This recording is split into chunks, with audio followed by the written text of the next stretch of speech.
Nous bénissons le Seigneur pour sa parole, qui est un don, un véritable don. Nous avons envie de nous réjouir, de l'entendre, de prendre du temps dans notre semaine bien active, n'est-ce pas? Pouvoir nous poser, de pouvoir être enseignés, nous l'espérons par le Seigneur, par sa parole pleinement inspirée. Prenons un temps de silence dans nos cœurs.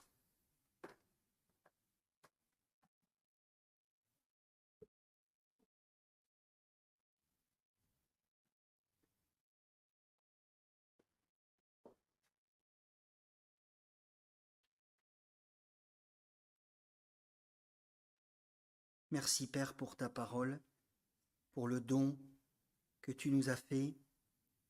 Nous prions vraiment Seigneur que nous puissions être attentifs et que ta parole puisse être honorée, que je puisse, Seigneur, la prêcher en vérité. Donne-moi cette grâce de pouvoir t'honorer. Amen. Exode, chapitre 18.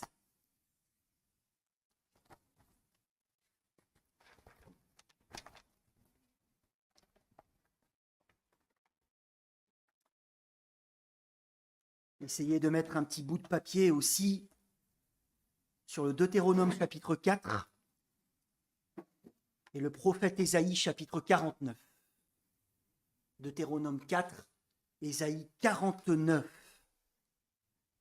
Avant d'étudier le chapitre 18 et de le lire en deux parties, en deux fois, du livre de l'Exode, c'est-à-dire le 8e volet de notre étude de ce livre, rappelons-nous, tout d'abord, toujours, que les Israélites ont été enfin à ce stade libérés. Sur la route du pays promis, ils sont toutefois mis à l'épreuve, rappelez-vous la semaine dernière, pour connaître les dispositions de leur cœur. Nous avions vu qu'ils étaient lancés dans des étapes épreuves, chapitre 15, 22 à 17, où ils vont démontrer par des murmures incessants et de plus en plus virulents qu'ils n'ont pas confiance en Yahvé. C'est bien beau les paroles, mais les actes c'est mieux. Malgré d'autres manifestations de la grâce du Seigneur, ils vont démontrer qu'ils ne croient pas en lui.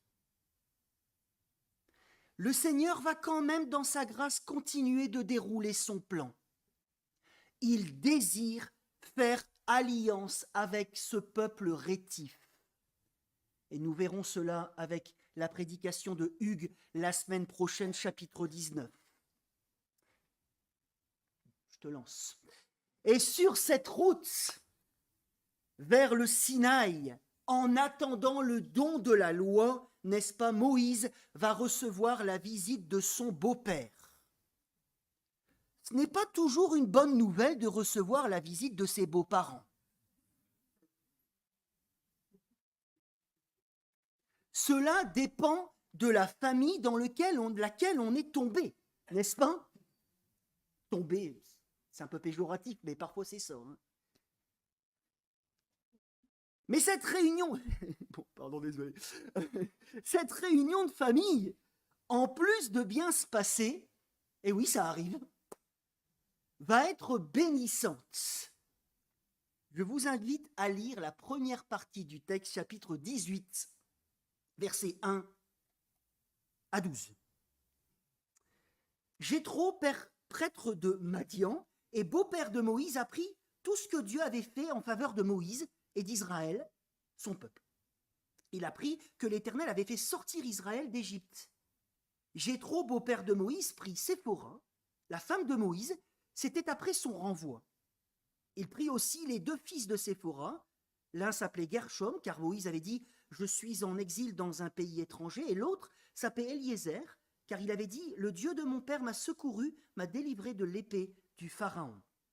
Jéthro, le beau-père de Moïse, vint avec ses fils et la femme de Moïse au désert, où il campait à la montagne de Dieu.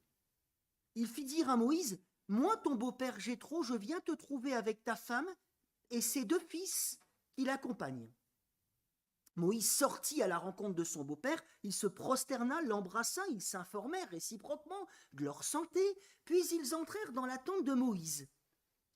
Moïse raconta à son beau-père tout ce que l'Éternel avait fait au Pharaon, à l'Égypte, à cause d'Israël, toutes les difficultés qu'ils avaient rencontrées en chemin et la façon dont l'Éternel les avait délivrés. Jéthro se réjouit de tout le bien que l'Éternel avait fait à Israël en le délivrant de la main des Égyptiens, et il dit « Béni soit l'Éternel qui vous a délivré de la main des Égyptiens et de celle du Pharaon, qui a délivré le peuple de la main des Égyptiens. Je reconnais maintenant que l'Éternel est plus grand que tous les dieux, puisque l'arrogance des Égyptiens est retombée sur eux. » Jéthro, le beau-père de Moïse, offrit à Dieu un holocauste et des sacrifices. Aaron, tous les anciens d'Israël, vinrent participer à ce repas avec le beau-père de Moïse en présence de Dieu. Premier point de ma prédication, et restez le nez dans votre Bible, premier point de ma prédication, un gros changement dans la spiritualité de Jéthro. Un gros changement dans la spiritualité de Jéthro. Moïse, en route depuis quelques semaines, arrive à la montagne de Dieu, verset 6. Même terme employé pour le lieu où Moïse aura sa première révélation, chapitre 3, verset 1. C'est là que débarque son beau-père, parce qu'il avait appris, verset 1, que ce que Dieu avait fait en faveur d'Israël. Ce qui nous prouve que même à une époque où il n'y avait pas de téléphone, où il n'y avait pas de WhatsApp, les informations circulaient quand même. Il est d'ailleurs tout à fait vraisemblable qu'il ait entendu parler des œuvres de Dieu en faveur d'Israël par sa fille Séphora, verset 2, revenue ou selon les termes de nos Bibles, renvoyée chez lui, avec ses 2 enfants pour des raisons en fait qui nous échappent. Pourquoi est-elle repartie ou revenue ou renvoyée? Tout dépend des traductions. Peut-être Moïse a-t-il voulu protéger sa famille lors du départ d'Égypte, ou peut-être est-elle repartie pour témoigner des œuvres de Dieu à Jéthro. Certains pensent qu'elle avait été renvoyée comme épouse, ce qui ne me convainc pas. Je le dis. Quoi qu'il en soit, Jéthro vient à Moïse. Qui est Jéthro? C'est une question pour vous. Qui est Jéthro? Qu'est-ce qui est dit? Un sacrificateur de Madian. Vous savez ce que ça veut dire? C'était quelqu'un d'important? Était-il yaviste? Eh non.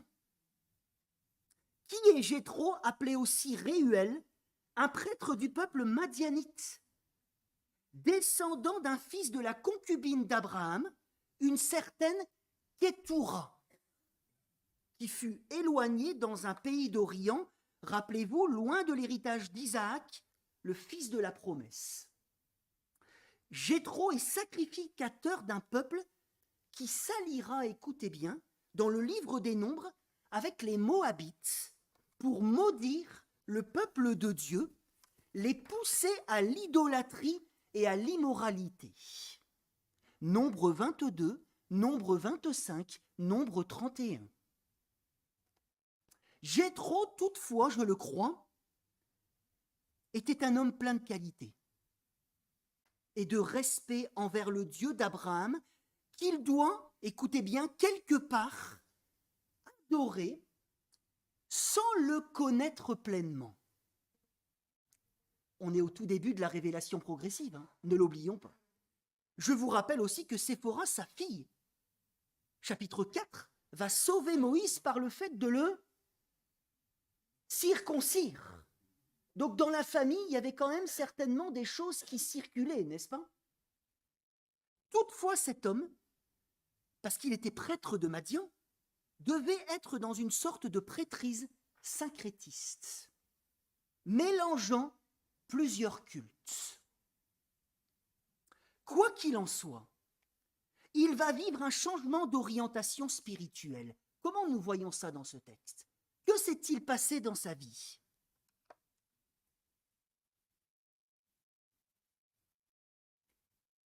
Ah, c'est pas moi qu'il faut regarder. Hein. Après, pardon, excuse-moi, vas-y. Oui, exactement. On résume. Après avoir appris par des témoins les actes de Dieu envers son peuple, écoutez bien. Il se rend à la source. Il faut toujours se rendre à la source, n'est-ce pas? On entend et on y va. Il se rend à la source. Il cherche, et c'est toute la qualité de Jéthro. Il cherche à savoir plus. Et il a le droit à un compte-rendu complet par Moïse lui-même, verset 8. Ça a dû être quelque chose, n'est-ce pas?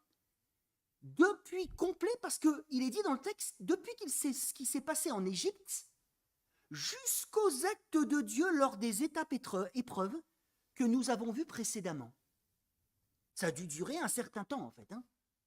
Et c'est suite à cela, verset 9, que Jéthro a vécu quelque chose de fort.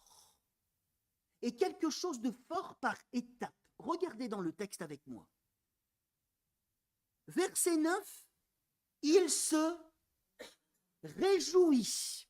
Ça fait vraiment penser, quand j'ai étudié ça, petite parenthèse, fait vraiment penser à la démarche des bergers lorsqu'ils reçoivent la révélation des anges. Ils doivent aller, une fois qu'ils y vont, ils se réjouissent et voient. Bref, je ferme la parenthèse. Il se réjouit, verset 9.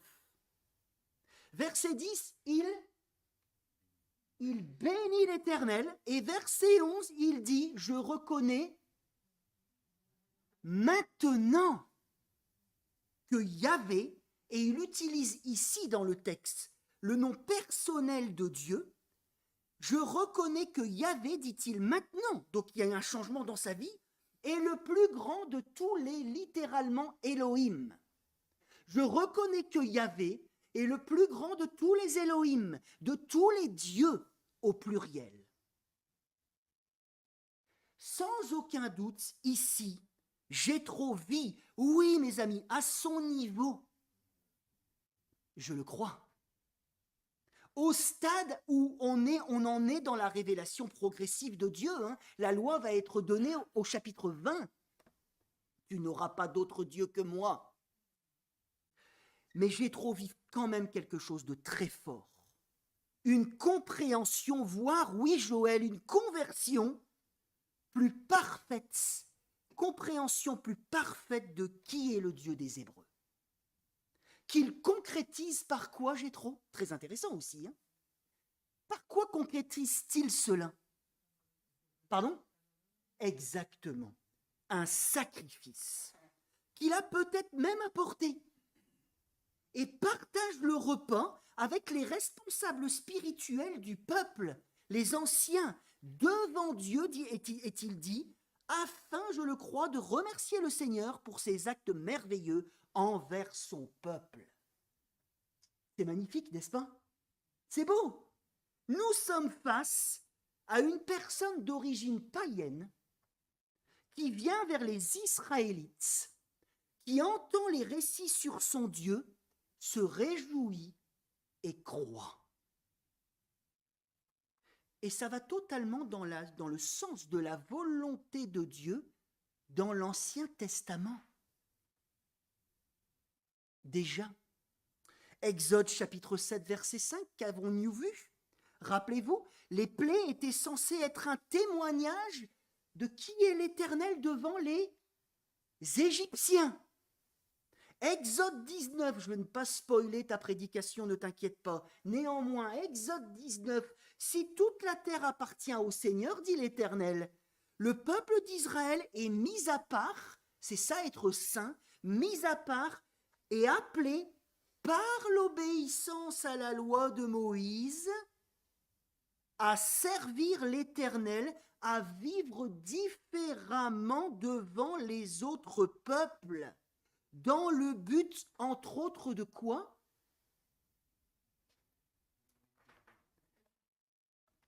Eh bien, un peu plus que ça, les amis.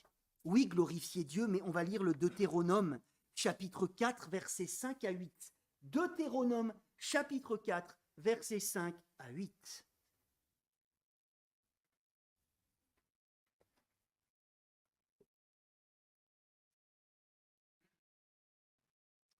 Voici, je vous ai enseigné des prescriptions, des règles comme l'Éternel mon Dieu me l'a ordonné, afin que vous les mettiez en pratique dans le pays dont vous allez prendre possession.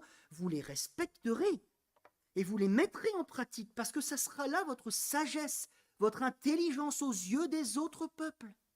Lorsqu'ils entendront parler de toutes ces prescriptions, ils diront, enfin, on espère, cette grande nation est un peuple vraiment sage et intelligent.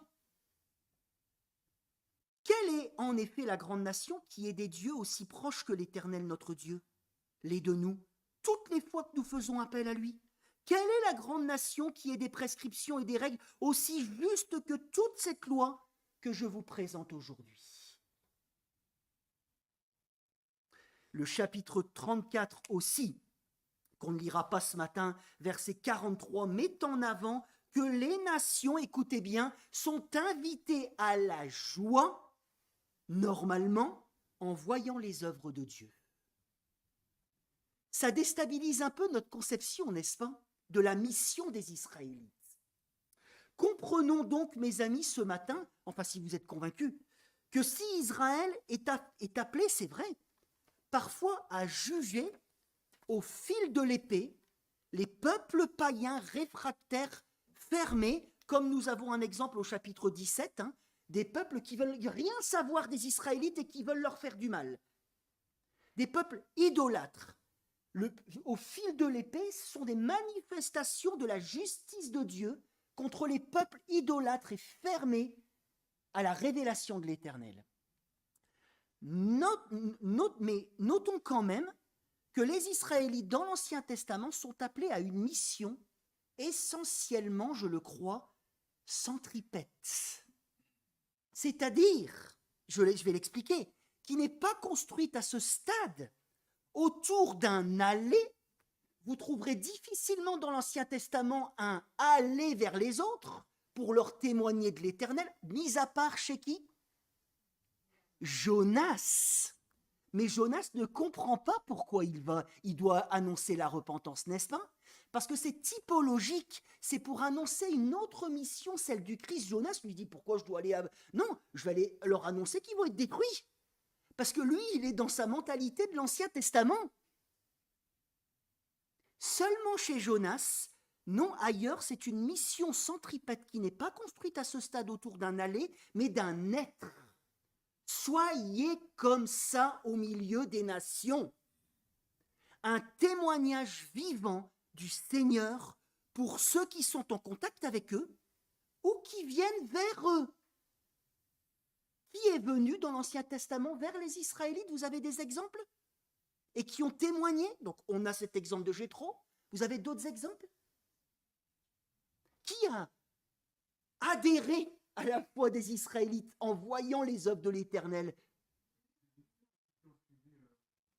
Les Égyptiens, mais pensons aussi à Rahab, chapitre 2 du livre de Josué, n'est-ce pas? Et plus loin, à Naaman, guéri de sa lèpre par Élisée, le prophète de Dieu, alors que le roi avait dit « Non, non, on ne va pas l'accueillir. » Élisée ici, il dit « Bien sûr que si, on va l'accueillir. » Et qui répond, Naaman, en quelque sorte à Jéthro, en allant plus loin que lui, en 2 Rois chapitre 5, écoutez bien ce que Naaman dit, c'est un rappel de Jéthro.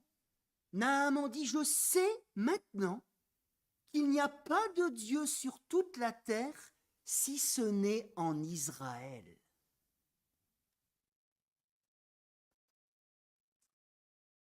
Il y a une continuité, il y a une progression, une cohérence. Deuxième point de ma prédication, on reprend chapitre 18, j'espère que je ne vous fatigue pas. Moi, Oh, c'est magnifique. Chapitre 18, continuons. Et mon deuxième point s'appellera la sagesse pratique de Jéthro. La sagesse pratique de Jéthro. Le lendemain, Moïse siégea, verset 13, pour juger le peuple, et le peuple se présenta devant lui depuis le matin jusqu'au soir. Le beau-père de Moïse vit tout ce qu'il faisait pour le peuple et dit « Que fais-tu là pour ce peuple? Pourquoi sièges-tu tout seul? Pourquoi tout le peuple se présente-t-il devant toi depuis le matin jusqu'au soir ?» Moïse répondit à son beau-père C'est que le peuple vient vers moi pour consulter Dieu. Quand ils ont une affaire, ils viennent vers moi. Je juge entre les parties, je fais connaître les prescriptions de Dieu et ses lois. Le beau-père de Moïse lui dit, ce que tu fais n'est pas bien. Tu vas t'épuiser toi-même. Tu vas épuiser ce peuple qui est avec toi. En effet, la tâche est trop lourde pour toi. Tu ne pourras pas la mener à bien tout seul. Maintenant, écoute-moi. Je vais te donner un conseil et que Dieu soit avec toi. Sois le représentant du peuple auprès de Dieu et porte les affaires devant Dieu. Enseigne-leur les prescriptions et ses lois. Fais-leur connaître le chemin qu'ils doivent suivre et ce qu'ils doivent faire. Choisis parmi tout le peuple des hommes capables, qui craignent Dieu, des hommes intègres, en ennemis du gain malhonnête. Établis-les comme chefs des milliers, de centaines, de cinquantaines et de dizaines. Ce sont eux qui jugeront le peuple de manière permanente. Ils porteront devant toi toutes les affaires importantes, jugeront eux-mêmes les petites causes. Allège ta charge et qu'ils la portent avec toi. Si tu fais cela et que Dieu te l'ordonne, tu pourras tenir bon et tout ce peuple parviendra en paix à sa destination. Moïse écouta son beau-père et fit tout ce qu'il avait dit. Moïse choisit parmi tout Israël des hommes capables, les établit chefs du peuple, chefs des milliers, de centaines, de cinquantaines, de dizaines. Ils jugeaient le peuple de manière permanente, portaient devant Moïse les affaires difficiles, jugeaient eux-mêmes toutes les petites causes. Moïse laissa partir son beau-père et Jéthro retourna dans son pays. Moïse n'était pas du genre à se la couler douce. Il était du genre à se donner à fond, tout entier pour le bien du peuple.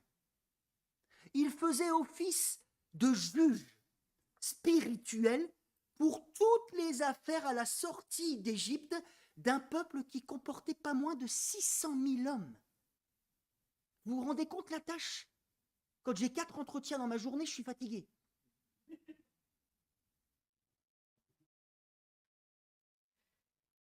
Résultat, il était occupé du matin jusqu'au soir. Imaginez, Jéthro, son beau-père, il est là, et donc il a été béni par Moïse, mais il va bénir Moïse. Il est témoin tout d'abord de la situation. Il ne se la ramène pas, il est témoin. Puis, parce qu'il ne comprend pas certaines choses, il pose des questions à Moïse qui font ressortir que notre homme, en fait, est un peu dépassé par l'ampleur de la tâche, n'est-ce pas? Qui doit être fait pour le bien du camp d'Israël, ça doit être fait. Et on sent Moïse qu'il est un peu dépassé parce qu'il est en train de lui dire, hein, vous avez vu dans le texte, bah ouais, mais bon, il y a des besoins, quoi. On fait quoi? Bah oui, c'est cohérent. Jéthro pose verset 17, alors, vous remarquez la progression, hein, il voit, il pose des questions, puis il va établir un diagnostic, verset 17. Et il va pointer, je rappelle, il voit, il pose des questions, il va poser un diagnostic. Il pointe des problèmes, les problèmes d'un système qui, selon lui, n'est pas viable à long terme. Et qui va mener Moïse, on pourrait dire de manière moderne, au burn-out, bien sûr. Et il dit qu'il va épuiser aussi son peuple, qu'il doit attendre pendant de longues heures. Hein, on n'est pas dans le Nord-Pas-de-Calais, hein, sous une chaleur harassante pour le rencontrer. Quoique laisser des gens sous la pluie, c'est pas non plus génial. Hein. Il lui donne alors des conseils, verset 19. Que lui dit-il? Écoutez bien ça, Jéthro n'est pas du genre à critiquer. Là, des fois, on a la critique facile. Hein. Ouais, ça va pas. Oui, d'accord, mais tu peux rajouter peut-être parce que pas très cohérent. Jéthro n'est pas du genre à critiquer puis à s'en aller. Il lui propose humblement, je trouve très humble la manière dont Jéthro s'y prend, humblement, avec une bonne attitude, des solutions concrètes pour améliorer son leadership dans le but, verset 23, dans le but qu'ils arrivent à tous à bon port. Tous à bon port. Il va lui soumettre alors, parce que Jéthro c'était un chef, hein, Donc très certainement qu'il avait, en fait, c'était de la sagesse qu'il avait acquise lui-même dans son organisation, n'est-ce pas? Il était certainement chef d'une tribu. C'était tribal tout ça. Il avait une certaine forme de sagesse. Et il va lui soumettre un système de délégation et non pas centré sur lui. Hein. Vous avez remarqué, Jéthro n'est pas en train de dire c'est moi, tu vas voir, moi je suis la solution à tes problèmes. Absolument pas. Il pointe pas du tout le curseur sur lui, Jéthro. Il va lui soumettre un système de délégation avec des responsables, des sous-responsables triés sur le volet avec des caractères spirituels, verset 21, selon des critères bien clairs qui s'occuperont des affaires secondaires et laisseront la possibilité à Moïse de s'occuper des tâches qui ne peuvent pas être remplies à ce stade par d'autres. Moïse, c'est Moïse, n'est-ce pas? Des tâches liées à son statut particulier auprès de Dieu, c'est-à-dire de représenter le peuple et de porter ses affaires devant le Seigneur au Sinaï, lui expliquer au peuple les prescriptions du Seigneur qu'il va recevoir au chapitre 20. Alors, on est face à une réorganisation intelligente que Jéthro place, et c'est là où on voit cette spiritualité, il place tout ça sous la conduite du Seigneur, verset 19. Relisons le verset 19. Maintenant, écoute-moi, je vais te donner un conseil et que Dieu soit avec toi. Il n'oublie jamais Dieu, n'est-ce pas? Oui, Jéthro n'a pas peur, pour le bien du peuple de Dieu, de proposer, écoutez bien ça mes amis, oui, Jéthro n'a pas peur, pour le bien du peuple, et non pas pour lui-même, de Dieu, de proposer des solutions à partir d'expériences humaines, de logique organisationnelle, de méthodologie, tout en mettant en avant l'importance capitale de la direction divine avec cela. Verset 23, si tu fais cela et que Dieu te l'ordonne. Si tu fais cela et que Dieu te l'ordonne. Et cette façon de penser l'organisation n'a pas l'air de choquer Moïse du tout. Hein. Il n'est pas en train de dire non mais t'inquiète pas, moi je suis spirituel. Absolument pas. Moïse écoute son beau-père et va faire selon ses conseils. C'est la même logique, il me semble, que nous voyons dans le livre des Actes, où les apôtres confient certaines tâches aux diacres pour qu'ils se concentrent sur leur service. Actes chapitre 6. Bref, en étant équilibré, écoutez bien cela, ça c'est moi qui le dis, en étant équilibré, en ne mettant pas notre confiance ultimement dans l'organisation, ultimement dans la méthodologie, reconnaissons tout de même, à la lumière de l'Écriture, que ces choses peuvent être des aides précieuses pour la bonne santé spirituelle d'une Église, pour une meilleure, oui, oserais-je le dire, une meilleure productivité spirituelle, pour la bonne marche de l'Église. Ayons donc, mes amis, l'humilité. Vous savez que la parole, elle dit que Moïse était l'homme le plus humble de la terre. Ayons donc l'humilité d'écouter, de voir où nous en sommes, de poser des constats à la gloire de Dieu, de faire marcher nos cellules grises, d'écouter les gens et de parfois repenser nos façons de faire. De repenser nos façons de faire. Si on s'entête parfois, on s'écroule.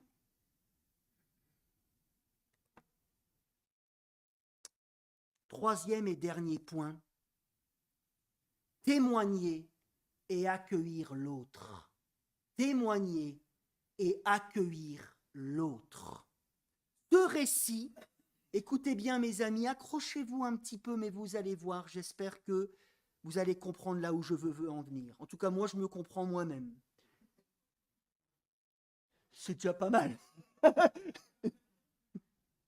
Ce récit qui, vous le reconnaîtrez au premier abord, peut paraître comme tomber comme un cheveu sur la soupe dans le livre de l'Exode, n'est-ce pas?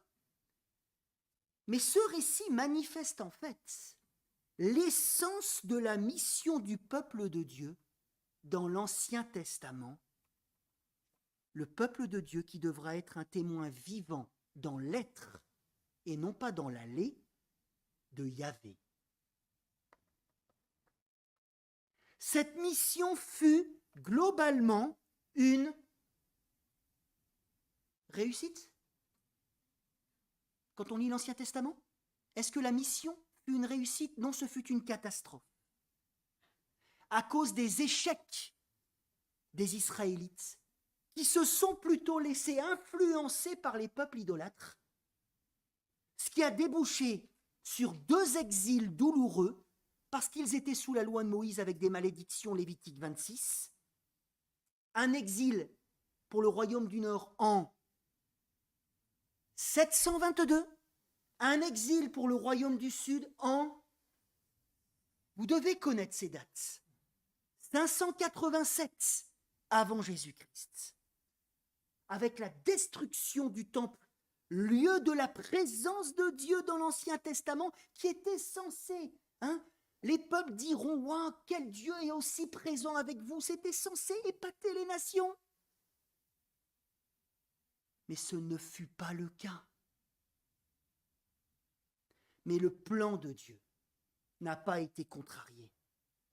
Lui qui, fidèlement à ce qu'il a promis à Abraham, n'est-ce pas Julien, n'est-ce pas Augustin, Genèse chapitre 12, fidèlement à ce qu'il a promis à Abraham, Dieu veut bénir les Israélites descendants du patriarche et Dieu a toujours voulu bénir les nations. En Abraham, le croyant. Le peuple juif est donc revenu d'exil. Le temple a été reconstruit. Ils ont vécu à nouveau sous la loi de Moïse, afin cette fois-ci d'accueillir le Messie, sauveur, serviteur, qui accomplirait cette fois pour eux et pour nous la loi parfaitement, afin de permettre à tous ceux qui viendraient cette fois à lui, par Jésus, lumière des nations, à tous ceux qui placeraient leur foi en Dieu venu en chair, reconnaissant sa bonté, son amour, à tous ceux qui placeraient leur foi dans le serviteur souffrant d'être béni.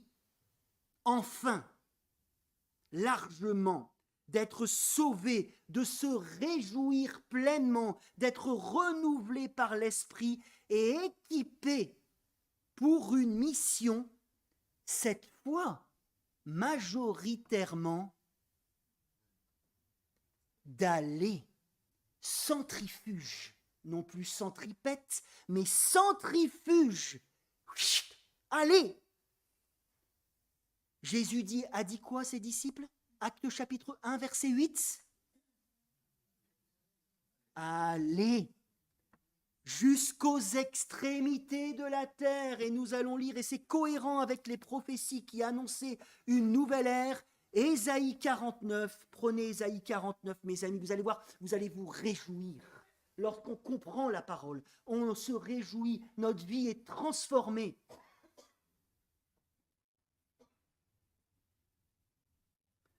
Ésaïe 49, verset 6, le serviteur, on sait très bien que dans les livres d'Ésaïe, c'est Jésus, n'est-ce pas? Il dit, c'est trop peu que tu sois mon serviteur pour relever les tribus de Jacob et pour ramener les restes d'Israël. Je t'établis pour être la lumière pour rapporter mon salut jusqu'aux extrémités de la terre. Jésus dit, je suis la lumière, et il dit à ses disciples, allez jusqu'aux extrémités de la terre. Un ordre de mission transformé parce que, effectivement, dans la perspective maintenant de l'œuvre du Christ, où il n'est plus, écoutez bien mes amis, tenez bon, où il n'est plus question d'amener quelqu'un à un endroit, c'est ce que Jésus dit à la Samaritaine. Il n'est plus question d'aller adorer là ou adorer là, n'est-ce pas? Il n'est plus question d'amener quelqu'un à un endroit, à Jérusalem ou je ne sais où, pour adorer Dieu. Il n'est plus question, dans la perspective de la mission du Christ, d'amener quelqu'un vers un peuple ethnique en particulier, puisque là où est l'Esprit du Seigneur, là où est l'Esprit, là est le Seigneur. Cette mission consiste donc à ce que des gens soient en contact de l'Église du Christ. J'ai entendu cette prière tout à l'heure. Révèle-toi, Seigneur. Le Seigneur veut se révéler par son Église. Comprenons-le. Église du Christ, temple de Dieu, dispersée dans le monde entier par des églises locales à droite, à gauche, qui doit aller jusqu'aux non-croyants pour témoigner cette fois de la parole du Christ. Témoigner de la parole du Christ. La parole du Christ, Jésus dit que sa parole est esprit et vie. Ça va? Je me comprends et vous me comprenez? L'Église du Christ, témoin de la parole du Christ, là où elle est placée, afin qu'un maximum de personnes plient le genou, reconnaissent qu'il n'y a pas d'autre Dieu que Yahvé, et que beaucoup de monde, nous l'espérons, s'ajoute au cortège des rachetés du Seigneur, qui se dirigent cette fois non pas vers la Jérusalem terrestre, mais vers la Jérusalem céleste, amenant dans l'Église tous ces gens leurs dons, comme Jéthro a amené son don organisationnel, amenant cette fois chaque croyant, nouveau croyant dans l'Église, leurs dons, leur sacrifice spirituel, afin de participer toujours plus à la bonne croissance du corps du Christ. Waouh! Quelle merveilleuse parole, quel merveilleux appel, quelle continuité incroyable. Comprenons donc, et j'en terminerai là, pour résumer, que nous qui connaissons Dieu par le Fils, qui avons été témoins de ses actes d'amour, notamment à la croix, merci Seigneur, notamment à la croix, nous sommes appelés à témoigner de lui. C'est comme ça que le Seigneur veut se révéler. Nous sommes appelés, il veut nous utiliser dans sa grâce, il faut témoigner de lui. Alors oui, c'est vrai, certains le feront de manière proactive. Pourquoi? Parce qu'ils ont le don d'évangéliste, n'est-ce pas? Mais tous, comprenons ça, et il n'y a pas d'âge. Tous nous sommes appelés au moins à un devoir réactif. 1 Pierre chapitre 3 verset 15. Si quelqu'un vous demande raison de votre espérance, témoignez de votre espérance. Et n'oublions pas, et là je vous parle à vous mes amis, ma communauté, cette communauté dont je fais partie, n'oublions pas que la communauté tout entière locale a aussi un témoignage à rendre pour la gloire de Dieu là où elle est placée, lorsqu'elle est dispersée, c'est-à-dire lorsque vous vaquez à vos occupations pendant la semaine, vous êtes l'Église, vous devez témoigner par vos comportements et votre parole du Seigneur, mais aussi lorsque l'Église est rassemblée le dimanche ou dans les réunions, témoigner pour des gens qui viendraient parmi nous, par des paroles et des actes entre nous, des bonnes attitudes, que le Seigneur est au milieu de nous, par notre amour les uns envers les autres. C'est pour ça que c'est si triste de voir des églises se déchirer, n'est-ce pas? Parce que pendant ce temps-là, la mission n'est pas accomplie. Et nous sommes des contre-témoignages. Rappelons-nous donc que c'est toujours aujourd'hui le jour du salut, que le Seigneur nous utilise en attendant le jour où il installera son règne pour toujours et où nous entendrons, nous l'espérons tous, n'est-ce pas, qu'est-ce que nous espérons entendre lorsque nous rencontrerons le Seigneur? C'est bien, bon et fidèle serviteur. Entre dans la joie, cette fois-ci pour toujours, de ton maître. Soyons contagieux. Bien sûr que, comment dire, je me rappelle très bien quand j'étais pasteur à Gap, une dame que j'ai enterrée d'ailleurs, une chère sœur. Elle me disait, mais Aurélien, à quoi je sers sur ma chaise roulante? Et bien évidemment qu'on a des temps de vie, bien évidemment qu'on on a aussi des épisodes dans nos vies, mais on peut toujours témoigner. Cette femme, on en a parlé ensemble, eh ben, elle témoignait à son niveau, là où elle pouvait, mais elle témoignait quand même de sa joie, de son amour du Christ, à son kiné, à ses infirmiers quotidiens. Soyons contagieux, remplissons-nous du Seigneur, parce que c'est pour ça qu'on fait ces études, hein. On a besoin de se remplir du Seigneur, puis ensuite de parler de lui. Que Dieu utilise l'Église du Triolo pour sa gloire. Amen.